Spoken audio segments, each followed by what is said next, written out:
നമസ്കാരം എല്ലാ പ്രിയപ്പെട്ടവർക്കും നമ്മുടെ മറ്റൊരു വീഡിയോയിലേക്ക് സ്വാഗതം. നമ്മുടെ കുട്ടിക്കാലം ഓർക്കുമ്പോൾ നമുക്ക് പലർക്കും പല രീതിയിലുള്ള വാഹനങ്ങളും കുട്ടിക്കാലത്ത് ഒരുപാട് ഇൻഫ്ലുവൻസ് ചെയ്തിട്ടുണ്ടായിരിക്കും. എന്നെ സംബന്ധിച്ച് ഞാൻ എപ്പോഴും സ്കൂളിൽ പോയിക്കൊണ്ടിരുന്ന സമയത്തൊക്കെ ഞാൻ കൂടുതൽ യാത്ര ചെയ്തിട്ടുള്ളത് സ്കൂളിൽ പോയിക്കൊണ്ടിരുന്ന ജീപ്പിലായിരുന്നു. അന്ന് ജീപ്പിൻ്റെ ഫ്രണ്ടിൽ സൈഡിൽ ഒരു കമ്പിയുടെ അടുത്തിരുന്ന് നമ്മൾ ജീപ്പിൻ്റെ ടയറൊക്കെ പോകുന്നതും അങ്ങനെയുള്ള കാര്യങ്ങളൊക്കെ കണ്ടുകൊണ്ട് തന്നെ ജീപ്പ് നമുക്ക് ഭയങ്കര കൗതുകരമായിട്ടുള്ളൊരു വണ്ടിയായിരുന്നു. അന്ന് തൊട്ട് ഇന്ന് വരെ ജീപ്പിനോടുള്ള ആ ഒരു സ്നേഹം ഒരിക്കലും മാറിയിട്ടില്ല. പ്രത്യേകിച്ച് നമ്മൾ മലയാളികൾക്ക് എല്ലാവർക്കും ഇഷ്ടപ്പെടുന്ന ഒരു വാഹനമാണ് ജീപ്പ് എന്നുള്ളത്. ഇന്ന് നമ്മുടെ കൂടെ ഉള്ളത് മഹീന്ദ്രയുടെ മേജർ 2010 മോഡൽ ജീപ്പാണ്. ഓൾറെഡി നമ്മൾ അച്ചൻകോവിൽ ഫൺ ഡ്രൈവിന് പോയപ്പോൾ തന്നെ ഈ ജീപ്പിൻ്റെ കുറച്ച് വീഡിയോ ഇട്ടിട്ടുണ്ടായിരുന്നു. അപ്പോൾ നമ്മുടെ പ്രിയപ്പെട്ട കുറച്ച് സബ്സ്ക്രൈബേഴ്സ് ഈ ജീപ്പിനെ പറ്റിയുള്ള കുറച്ച് കാര്യങ്ങളും ഇതിൻ്റെ റിവ്യൂസ് വേണമെന്നും പറയുന്നുണ്ടായിരുന്നു. അതിൽ പ്രകാരമാണ് ജീപ്പിൻ്റെ ഒരു റിവ്യൂ ഞാൻ നിങ്ങൾക്ക് വേണ്ടി കൊണ്ടുവരുന്നത്. ഈ വീഡിയോയ്ക്കകത്ത് നമ്മുടെ കമ്മ്യൂണിറ്റി ടാബിൽ സബ്സ്ക്രൈബേഴ്സ് ചോദിച്ചിട്ടുള്ള കുറച്ച് ചോദ്യങ്ങളുണ്ടായിരുന്നു. കുറേ പേർ ഒരുപാട് കാര്യങ്ങൾ ചോദിച്ചിരുന്നു.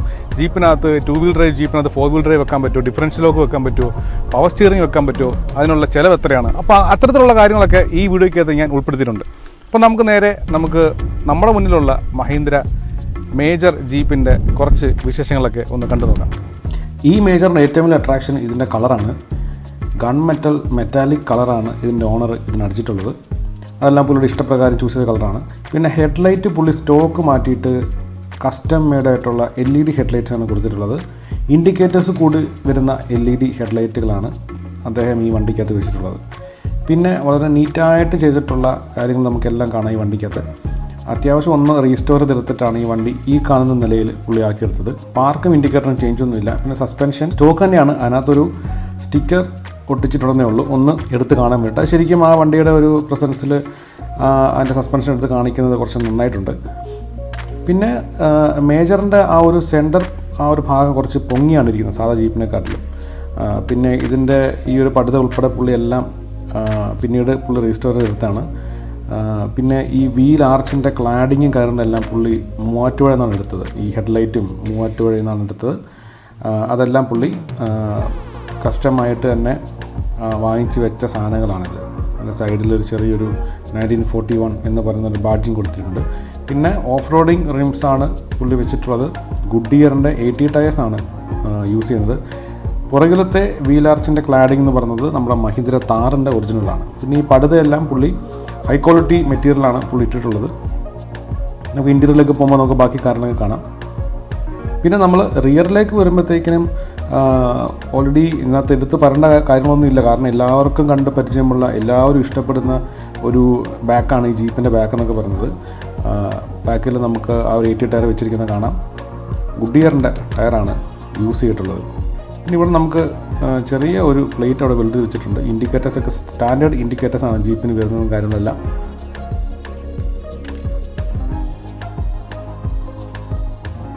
ഇതെല്ലാം നമുക്ക് ശരിക്കും ഈ ജീപ്പിൻ്റെ വീഡിയോ ഈ റിവ്യൂ എടുത്തുകൊണ്ടിരുന്നപ്പോൾ എനിക്ക് ശരിക്കും ഭയങ്കര നൊസ്റ്റാൾജി ഉണ്ട്. കാരണം എനിക്ക് ആ സ്കൂളിൽ പോകുന്ന സമയമൊക്കെയാണ് എൻ്റെ മനസ്സിലേക്ക് എപ്പോഴും വന്നത്.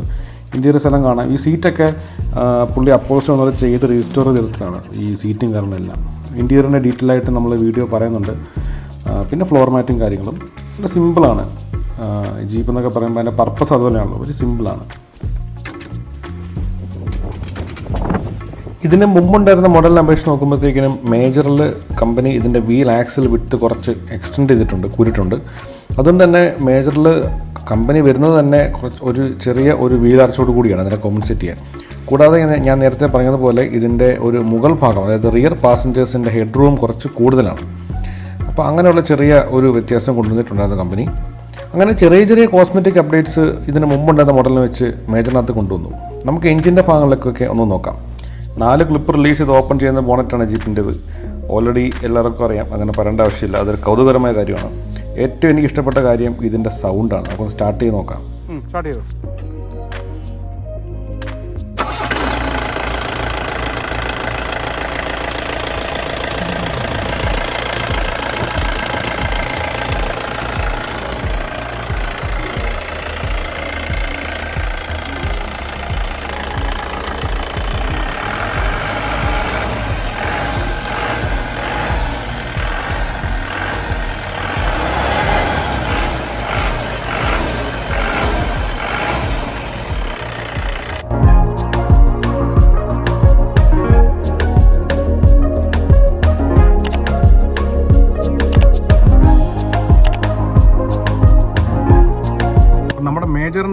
ഇൻറ്റീരിയറാണ് നമ്മൾ കാണുന്നത്.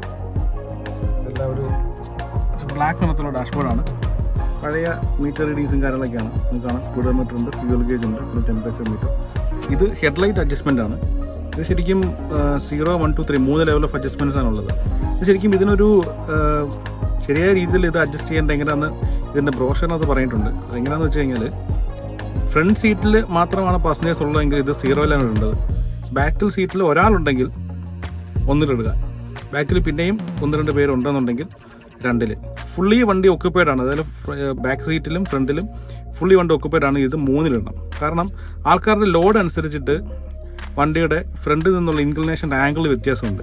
അതനുസരിച്ച് ഹെഡ്ലൈറ്റ് ലോ ബീമിൻ്റെ ആ ഒരു ആംഗിളിലും വ്യത്യാസം വരും. അത് കോമ്പൻസേറ്റ് ചെയ്യാനായിട്ടാണ്, ആൾക്കാരുടെ ലോഡ് അനുസരിച്ച് അഡ്ജസ്റ്റ് ചെയ്യാനായിട്ട് കമ്പനി പറയുന്നത്. ഇതിൻ്റെ യൂസർ മാനുവൽ കൊടുത്തിട്ടുണ്ട്. പിന്നെ ഇവിടെ ഇൻഡിക്കേറ്റേഴ്സൊക്കെ വരുന്ന ചെറിയൊരു ഡിസ്പ്ലേ ഉണ്ട് ഇവിടെ.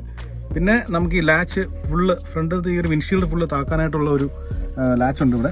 ഇത് നമുക്ക് റിലീസ് ചെയ്ത് കഴിഞ്ഞാൽ നമുക്ക് വിൻഷീൽഡ് ഫുള്ള് താക്കാൻ പറ്റും. പിന്നെ എനിക്ക് ഏറ്റവും ഇഷ്ടപ്പെട്ട ഒരു സാധനമാണ് ഈ സാധനം. നമുക്ക് കാറ്റ് കയറാനായിട്ടുള്ള സെറ്റപ്പാണ്. അംബാസഡറിനകത്ത് നമ്മൾ കോട്ടഗ്ലാസ് തുറക്കുന്ന പോലെയാണ് ജീപ്പിനകത്ത് ഈ സാധനം. പിന്നെ നമുക്കിവിടെ കാണാം നമ്മുടെ പെഡൽസ് ഒക്കെ ഇവിടെ ഉണ്ട്. ഇതൊരു 2 വീൽ ഡ്രൈവ് ജീപ്പാണിത്. അതുകൊണ്ട് തന്നെ നമുക്ക് ഒരു മെയിൻ ഗിയർ ലിവർ മാത്രമേ കാണാൻ സാധിക്കുള്ളൂ. പാസട്രയിലൊക്കെ വരുന്ന ആ ഒരു മെറ്റീരിയലും അതിന് യൂസ് ചെയ്യുന്ന ഫാബ്രിക്കും വെച്ചിട്ടാണ് ആ സ്പീക്കർ വെക്കുന്ന ആ ഒരു എൻക്ലോസറൊക്കെ ചെയ്തിട്ടുള്ളത്. പിന്നെ ഈ പടുത് നമുക്ക് കാണാം. ഇത് വണ്ടി വാങ്ങിച്ച സമയത്ത് നമ്മുടെ കമ്പനി വരുന്ന സ്റ്റോക്ക് ടൈപ്പ് പടുതയായിരുന്നു. പിന്നെ സെപ്പറേറ്റ് നമ്മുടെ ഓണർ ചെയ്ത് എടുത്ത പടുതയാണിത്. അതുകൂടാതെ തന്നെ ഈ ബാക്കിലത്തെ സീറ്റ് കവറും കാര്യങ്ങളൊക്കെ ഒന്നുകൂടെ ഓണർ ചെയ്തതാണ്. സീറ്റ് കവർ, പിന്നെ ഫ്ലോർ മാറ്റ് എല്ലാം. പിന്നെ നമ്മൾ ഫ്രണ്ടിലത്തെ 2 സീറ്റുകളും ശരിക്കും പറഞ്ഞാൽ ഇൻഡിക്കയുടെ സീറ്റാണ് വെച്ചിട്ടുള്ളത്. അതിന് നമ്മൾ പിന്നെ മഹീന്ദ്രയുടെ എറക്സിനും കാര്യങ്ങളൊക്കെ ഇട്ടിട്ടാണ് സെറ്റ് ചെയ്തിട്ടുള്ളത്. പുള്ളി അത്യാവശ്യം ഒരു വണ്ടിയെ സ്നേഹിക്കുന്ന ഒരു വ്യക്തിയാണ്. അങ്ങനെയാണ് വണ്ടി ഇത്രയും നീറ്റായിട്ടും കുട്ടപ്പനായിട്ടും പുള്ളി വണ്ടി വെക്കുന്നത്. ഇതാണ് ഞാൻ പറയുന്നത്, നമ്മുടെ ഇൻഡിക്കയുടെ സീറ്റാണ് ഇവിടെ വെച്ചിട്ടുള്ളത്. ഇതിനകത്ത് അപ്പോൾസ്ട്രി ചെയ്തിട്ടുണ്ട്, മഹീന്ദ്ര എന്നുള്ള ലേബലിങ്ങും. ഈ സീറ്റ് അപ്പോൾസ്ട്രി, പിന്നെ മേളത്തെ പടുത, ബാക്കിലത്തെ സീറ്റ്, ഇതെല്ലാം ഒരുമിച്ചാണ് ചെയ്തത് ഓണർ. പിന്നെ നമുക്ക് ഇവിടെയും ഒരു ചെറിയൊരു ഗ്ലൗ ബോക്സ് കാണാം. പിന്നെ ഇവിടെ സ്റ്റീരിയോ വെച്ചിട്ടുള്ളത് ഇവിടെയാണ്. ഇതൊന്നും കാണാൻ പറ്റും. ഇവിടെ വളരെ സേഫ് ആയിട്ടാണ് സ്റ്റീരിയോ വെച്ചിട്ടുള്ളത്. അതാകുമ്പോൾ നമുക്ക് ഒരു ഓപ്പൺ ജീപ്പ് ആയതുകൊണ്ട്, ഓപ്പൺ വെഹിക്കിൾ ആയതുകൊണ്ട് തന്നെ നമുക്ക് ഇങ്ങനെ കള്ളന്മാരെ പേടിക്കേണ്ട ആവശ്യമൊന്നുമില്ല. ഇവിടെ സേഫ് ആയിട്ടാണ് സ്റ്റീരിയോ വെച്ചിട്ടുള്ളത്. പിന്നെ 2 സ്പീക്കറുണ്ട്. പിന്നെ ഇവിടെ ചെറിയ ഒരു ഇൻറ്റീരിയർ ലൈറ്റിംഗ് കൊടുത്തിട്ടുണ്ട്.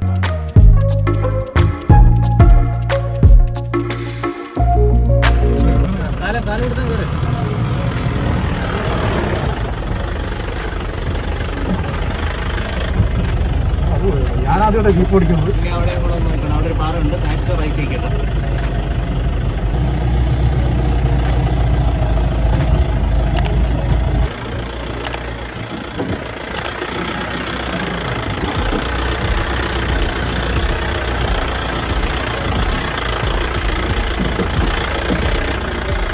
അടിപൊളി സ്ഥലം. ഇപ്പോൾ നമ്മൾ ഓഫ് റോഡൊക്കെ ചെയ്ത് ഇപ്പോൾ ഒരു മലയുടെ മണ്ട എത്തിയിട്ടുണ്ട്.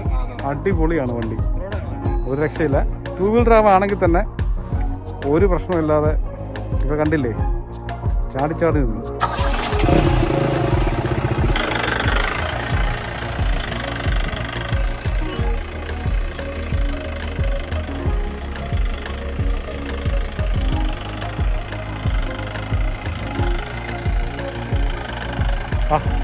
വണ്ടി കയറി പോകുന്നുണ്ടോ? ഇവിടെ ശരിക്കും ഫുള്ള് പുല്ലാണ്. പുല്ലിനകത്തോട് ഇങ്ങനെ വണ്ടി പൊയ്ക്കൊണ്ടിരിക്കുകയാണ്. അപ്പോൾ നമ്മൾ ചെറിയ ഒരു ഓഫ് റോഡെന്ന് പറയാനാണെങ്കിലും ചെറിയ രീതിയിലുള്ള ഒരു ഓഫ് റോഡൊക്കെ ചെയ്ത് നമ്മളൊരു മലയുടെ മണ്ട വന്നിട്ടുണ്ട് അല്ലേ. സൺസെറ്റൊക്കെയാണ്, അടിപൊളിയാണ്. ഇത് ശരിക്കും ഇത് പുനലൂരുള്ളൊരു സ്ഥലമാണ്. ഇതങ്ങനെ ആർക്കും അങ്ങനെ അറിയപ്പെടുന്ന സ്ഥലമല്ല. ഇനിയിപ്പോൾ കുറച്ച് കഴിയുമ്പോൾ ആൾക്കാരൊക്കെ ഇറങ്ങി ഇവിടെ ഫുള്ള് തിരക്കാവും എന്നാണ് തോന്നുന്നത്. കാരണം ഇപ്പോൾ നമ്മൾ വന്നപ്പോൾ തന്നെ 2 പേരൊക്കെ വന്നിട്ടുണ്ടായിരുന്നു ഇവിടെ. അപ്പോൾ ഇന്ന് നമുക്ക് തെർമലിലോട്ടുള്ള പോകുന്ന സ്ഥലത്തുള്ള മലകളും കാര്യങ്ങളൊക്കെ കാണാം. ഇവിടെ ശരിക്കും ചെറിയൊരു പുൽമേടുണ്ട്. പുൽമേടിലാണ് നമ്മുടെ മേജർ കുട്ടൻ ഇപ്പോൾ കിടക്കുന്നത്. അടിപൊളി. ഞാൻ ഈ മേജറിൻ്റെ റിവ്യൂ ചെയ്തതിന് മുമ്പ് നമ്മുടെ യൂട്യൂബിൽ കമ്മ്യൂണിറ്റി ടാബിൽ എൻ്റെ ഒരു പോസ്റ്റ് ഇട്ടിട്ടുണ്ടായിരുന്നു. മേജറുമായിട്ട് സംബന്ധിച്ച സംശയങ്ങളൊക്കെ ഉണ്ടെങ്കിൽ നമുക്ക് ചോദിക്കാമെന്ന് പറഞ്ഞിട്ട്. അപ്പോൾ അങ്ങനെ നമ്മുടെ കുറച്ച് പ്രിയപ്പെട്ട സബ്സ്ക്രൈബേഴ്സ് കുറച്ച് ചോദ്യങ്ങൾ ചോദിച്ചിട്ടുണ്ടായിരുന്നു. അപ്പോൾ ആ ചോദ്യങ്ങൾക്കുള്ള ഉത്തരവായിട്ടാണ് അടുത്ത ഒരു സെഗ്മെൻറ്റ്. അപ്പോൾ നമുക്ക് അങ്ങനെയുള്ള ചോദ്യങ്ങളിലൊക്കെ ഒന്ന് കിടക്കാം. ഇപ്പം ഒരു ഫ്രണ്ട് ചോദിച്ചത് 2 വീൽ ഡ്രൈവിനെ 4 വീൽ ഡ്രൈവ് ആക്കാൻ പറ്റുമെന്നാണ്. നമുക്ക് മേജറിനകത്ത് അത് സാധ്യമാണ്. മേജർ മാത്രമല്ല, മറ്റു പല ജീപ്പുകളിലും 2 വീൽ ഡ്രൈവ് നമുക്ക് 4 വീൽ ഡ്രൈവ് ആക്കാൻ പറ്റും. അപ്പോൾ അങ്ങനെ ചെയ്യുമ്പോഴത്തേനും നമ്മൾ ഡ്രൈവ് ലൈൻ മൊത്തം ചേഞ്ച് ചെയ്യണം. അതായത് front axle, rear axle, front propeller shaft, rear propeller shaft, പിന്നെ NGT 520 4 wheel drive gear box, അതിൻ്റെ കൂടെ തന്നെ ട്രാൻസ്ഫർ കേസ്. ഇതെല്ലാം നമുക്ക് ഈ മേജറിൻ്റെ മാത്രം പാർട്സുകളാണ് നമുക്ക് യൂസ് ചെയ്യണത്. ഇതെല്ലാം വെച്ച് നമുക്ക് 2 വീൽ ഡ്രൈവർ നമുക്ക് 4 വീൽ ഡ്രൈവ് ആക്കാൻ പറ്റും. പിന്നെ നിലവിൽ ഇതിനകത്ത് RCയിൽ ചേഞ്ച് ചെയ്യാനുള്ള ഓപ്ഷൻ ക്ലിയർ കട്ടായിട്ട് നിലവിലില്ല എന്നാണ് ഇതിൻ്റെ വിദഗ്ധർ എന്നോട് പറഞ്ഞത്.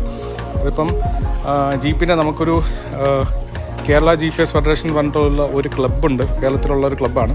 അപ്പോൾ ആ ക്ലബ്ബിൽ തന്നെയുള്ള ജീപ്പിൻ്റെ എക്സ്പേർട്ടുകളാണ് എനിക്ക് ഇതിനെപ്പറ്റിയുള്ള ഡീറ്റെയിൽസ് എനിക്ക് തന്നത്. അപ്പോൾ അതാണ് അതിൻ്റെ ഒരു ഉത്തരം. പിന്നുള്ളത് മെയിൻ്റെനൻസ് ആണ്. മെയിൻ്റെനൻസിനെ പറ്റി പറയാനായിട്ടാണെങ്കിൽ നമ്മൾ കറക്റ്റ് ടൈമിൽ നമ്മൾ മെയിൻറ്റെയിൻ ചെയ്യുകയാണെങ്കിൽ നമുക്ക് വലിയ മെയിൻ്റെനൻസ് കോസ്റ്റ് ഒന്നും വരുത്തി വെക്കുന്നൊരു വാഹനമല്ല മേജർ എന്നുള്ളതാണ്. അതായത് ഈ മേജറിനകത്ത് പ്രത്യേകിച്ച് മറ്റുള്ള ജീപ്പുകളെ അപേക്ഷിച്ച് നോക്കുമ്പോൾ ഇതിനകത്ത് ഹൈബ്രിഡ് ക്ലച്ച് വരുന്നുണ്ട്, പിന്നെ ബൂസ്റ്റ്, ബ്രേക്ക് അങ്ങനെയുള്ള കാര്യങ്ങളൊക്കെ വരുന്നുണ്ട്. അങ്ങനെ കുറേ കോംപ്ലിക്കേഷൻസ് ഒക്കെ ഒഴിവാക്കിയിട്ടുള്ളൊരു വണ്ടിയാണ് മേജർ. പിന്നെ നമുക്ക് സാധാരണ എല്ലാ വണ്ടികളെയും പോലെ തന്നെ നമ്മൾ പ്രത്യേകിച്ചും ഓയിൽ, പിന്നെ ഫിൽറ്ററുകൾ, ഫ്യൂവൽ ഫിൽറ്റർ, ബ്രേക്ക് ഫ്ലൂയിഡ് അങ്ങനെയുള്ള കാര്യങ്ങളൊക്കെയാണ് മാറേണ്ടത്. എഞ്ചിൻ ഓയിലൊക്കെ ഏകദേശം ഒരു 10,000-3000 രൂപ ഒരു അപ്രോക്സിമേറ്റ് റേഞ്ചാണ് വരുന്നത്. ചുരുക്കി പറഞ്ഞാൽ മെയിൻ്റെനൻസ് ഒരുപാട് കാശാവുന്നൊരു വണ്ടിയല്ല എന്നാണ് പറഞ്ഞു വരുന്നത്. പിന്നീടുള്ളത് ഇൻ്റർകൂളറിനെ പറ്റിയാണ്. അതിനകത്ത് ഇൻ്റർകൂളറിനെ വെക്കുന്നതിനെ പറ്റി സംശയം ചോദിച്ചിരുന്നു. KSMൻ്റെ ഇൻ്റർകൂളറാണ് സാധാരണ വെച്ച് വരുന്നത്. ഇൻ്റർകൂളർ വെക്കുമ്പോഴത്തേക്കിനും കുറച്ച് പ്ലംബിംഗ് പരമായും ഇലക്ട്രിക്കൽ പരമായിട്ടുള്ള കുറച്ച് കാര്യങ്ങളൊക്കെ ചെയ്യേണ്ടതായിട്ട് വരും. പ്രത്യേകിച്ചും ഇൻ്റർകൂളർ വെക്കുന്നത് ഒരു ഓഫ് റോഡിങ് പർപ്പസിന് വേണ്ടി വെക്കാറുണ്ട്. അതല്ലെങ്കിൽ ഇപ്പോൾ ട്രാക്കിലൊക്കെ കുറച്ചുകൂടെ പെർഫോമൻസ് വേണം എന്നുള്ള ആവശ്യം വരുമ്പോഴാണ് ഇൻ്റർകൂളർ വെക്കാറുള്ളത്. ടർബോ അപ്ഗ്രേഡ് ഉണ്ടെങ്കിൽ മാത്രമേ നമ്മൾ ഇൻ്റർകൂളർ അങ്ങനെ വെച്ചിട്ട് കാര്യമുള്ളതെന്നാണ് എനിക്ക് അറിയാൻ കഴിഞ്ഞത്. പിന്നീടുള്ള ഒരു സംശയം ചോദിച്ചത്, ഒരു കൂട്ടുകാരൻ ചോദിച്ചത് പവർ സ്റ്റിയറിംഗ് വെക്കാൻ പറ്റുമെന്നാണ്. തീർച്ചയായിട്ടും വെക്കാൻ പറ്റും. മേജറിനകത്ത് പവർ സ്റ്റിയറിംഗ് വെക്കുന്നവരുണ്ട്, വെക്കാറുണ്ട് ആൾക്കാർ. പ്രത്യേകിച്ചും ബൊലീറോയുടെ പവർ സ്റ്റിയറിംഗ് വെക്കുന്നവരുണ്ട്. അതല്ലാതെ പിന്നെ പഴയ W സീരീസ് ബെൻസിൻ്റെയും പിന്നെ ടവരുടെ പവർ സ്റ്റിയറിംഗ് വെക്കാറുണ്ട്. പ്രത്യേകിച്ചും സെക്കൻഡ് ഹാൻഡ് സാധനങ്ങളൊക്കെ വാങ്ങിച്ച് വെച്ചാൽ തന്നെ ഏകദേശം ഒരു 20,000 തൊട്ട് 30,000 രൂപ വരെയാണ് അതിൻ്റെ ഒരു ചിലവ് വരുന്നത്. പിന്നെ വളരെ പ്രസക്തമായൊരു ചോദ്യമുണ്ട് മൈലേജിനെ പറ്റി. മൈലേജ് നമ്മുടെ കയ്യിലുള്ളത് ഇപ്പം 2 വീൽ ഡ്രൈവ് വേരിയൻ്റ് ആയിട്ടുള്ള 5 സ്പീഡ് ജീപ്പ് മേജറാണ് 2010. പിന്നെ ഒരു അപ്രോക്സിമേറ്റ് ഒരു ആവറേജ് മൈലേജ് നമുക്കൊരു 15 km/ലിറ്റർ മൈലേജ് നമുക്ക് പറയാൻ പറ്റും. പിന്നീടുള്ളൊരു ചോദ്യം ലോങ് ഡ്രൈവ് എക്സ്പീരിയൻസിനെ പറ്റിയാണ്.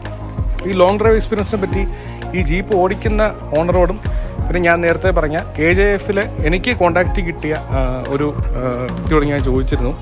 അപ്പോൾ എനിക്ക് മനസ്സിലായത് കംഫർട്ടിനെ പറ്റിയാണ്. സോ കംഫർട്ടിൻ്റെ കാര്യം പറയുമ്പോഴത്തേനും കംഫർട്ട് ഫ്രണ്ട് യാത്രക്കാർക്ക് കംഫർട്ട് വളരെ നല്ല രീതിയിൽ കംഫർട്ടുണ്ട്. ജീപ്പിനകത്ത് യാത്ര ചെയ്യാത്ത ആൾക്കാർ വളരെ കുറവായിരിക്കും. അത് നമുക്ക് അറിയാം, ഫ്രണ്ട് സീറ്റിലേക്ക് ഇരിക്കാനായിട്ട് നല്ല കംഫർട്ടാണ്.